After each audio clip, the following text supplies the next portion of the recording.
ॐ श्रीमद्भगवद्गीता त्रयोदशोऽध्यायः क्षेत्रक्षेत्रज्ञविभागयोगः।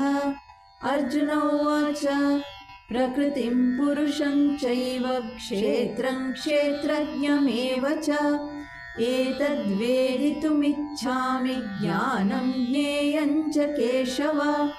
श्रीभगवानुवाच इदं शरीरं कौन्तेय क्षेत्रमित्यभिधीयते एतद्यो वेत्ति तं प्राहुः क्षेत्रज्ञ इति तद्विदः।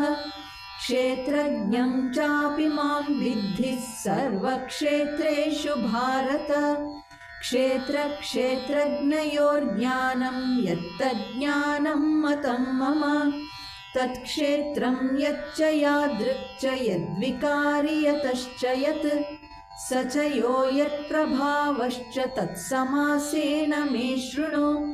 ऋषिभिर्बहुधा गीतं छन्दोभिर्विविधैः पृथक् ब्रह्मसूत्रपदैश्चैव हेतुमद्भिर्विनिश्चितैः। महाभूतान्यहङ्कारो बुद्धिरव्यक्तमेव च इन्द्रियाणि दशैकञ्च पञ्चचेन्द्रियगोचराः। इच्छा द्वेषः सुखं दुःखं सङ्घातश्चेतना धृतिः एतत् क्षेत्रं समासेन सविकारमुदाहृतम्। अमानित्वमदम्भित्वमहिंसा क्षान्तिरार्जवम् आचार्योपासनं शौचं स्थैर्यमात्मविनिग्रहः। इन्द्रियार्थेषु वैराग्यमनहङ्कार एव च जन्म मृत्युजरा व्याधि दुःखदोषानुदर्शनम् असक्तिरनभिष्वङ्गः पुत्रदारगृहादिषु नित्यं च समचित्तत्वमिष्टानिष्टोपपत्तिषु मयि चानन्ययोगेन भक्तिरव्यभिचारिणी विविक्तदेशसेवित्वमरतिर्जनसंसदि अध्यात्मज्ञाननित्यत्वं तत्त्वज्ञानार्थदर्शनम् एतज्ज्ञानमिति प्रोक्तमज्ञानं यदतोऽन्यथा ज्ञेयं यत्तत् प्रवक्ष्यामि यज्ञात्वामृतमश्नुते अनादिमत्परं ब्रह्म न सत्तन्नासदुच्यते सर्वतः पाणिपादं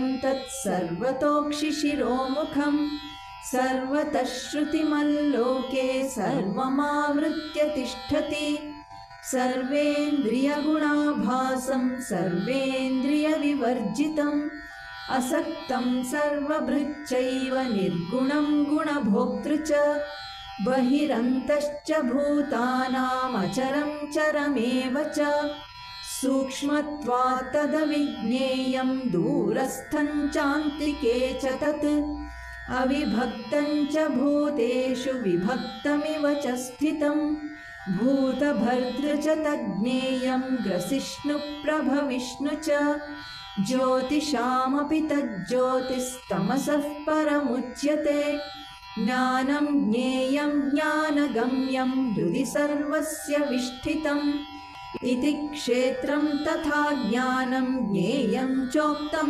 समासतः मद्भक्त एतद्विज्ञाय मद्भावायोपपद्यते प्रकृतिं पुरुषं चैव विध्यनादि उभावपि विकारांश्च गुणांश्चैव विद्धि प्रकृतिसम्भवान् कार्यकरणकर्तृत्वे हेतुः प्रकृतिरुच्यते पुरुषः सुखदुःखानां भोक्तृत्वे हेतुरुच्यते पुरुषः प्रकृतिस्थो हि भुङ्क्ते प्रकृतिजान् गुणान् कारणं गुणसङ्गोऽस्य सदसद्योनिजन्मसु उपद्रष्टानुमन्ता च भर्ता भोक्ता महेश्वरः परमात्मेति चाप्युक्तो देहेऽस्मिन् पुरुषः परः य एवं वेत्ति पुरुषं प्रकृतिं च गुणैः सह सर्वथा वर्तमानोऽपि न स भूयोऽभिजायते ध्यानेनात्मनि पश्यन्ति केचिदात्मानमात्मना अन्ये साङ्ख्येन योगेन कर्मयोगेन चापरे अन्ये त्वेवमजानन्तः श्रुत्वान्येभ्य उपासते तेऽपि चातितरन्त्येव मृत्युं श्रुतिपरायणाः यावत् सञ्जायते किञ्चित् सत्त्वं स्थावरजङ्गमम् क्षेत्रक्षेत्रज्ञसंयोगात् तद्विद्धि भरतर्षभ समं सर्वेषु भूतेषु तिष्ठन्तं परमेश्वरं विनश्यत्स्व विनश्यन्तं यः पश्यति स पश्यति समं पश्यन् हि सर्वत्र समवस्थितमीश्वरं न हि नस्त्यात्मनात्मानं ततो याति पराङ्गतिम्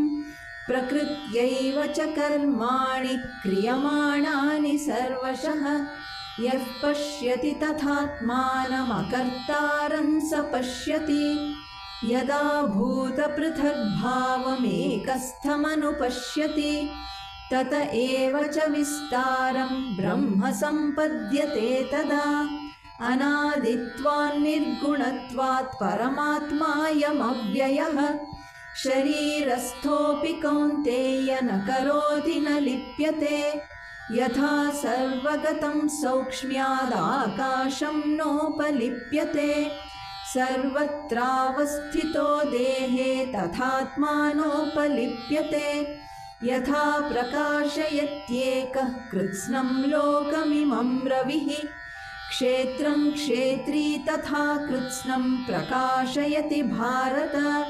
क्षेत्रक्षेत्रज्ञयोरेवमन्तरं ज्ञानचक्षुषा भूतप्रकृतिमोक्षं च ये विदुर्यान्ति ते परम् ॐ तत्सदिति श्रीमद्भगवद्गीतासु उपनिषत्सु ब्रह्मविद्यायां योगशास्त्रे श्रीकृष्णार्जुनसंवादे क्षेत्रक्षेत्रज्ञविभागयोगो नाम त्रयोदशोऽध्यायः।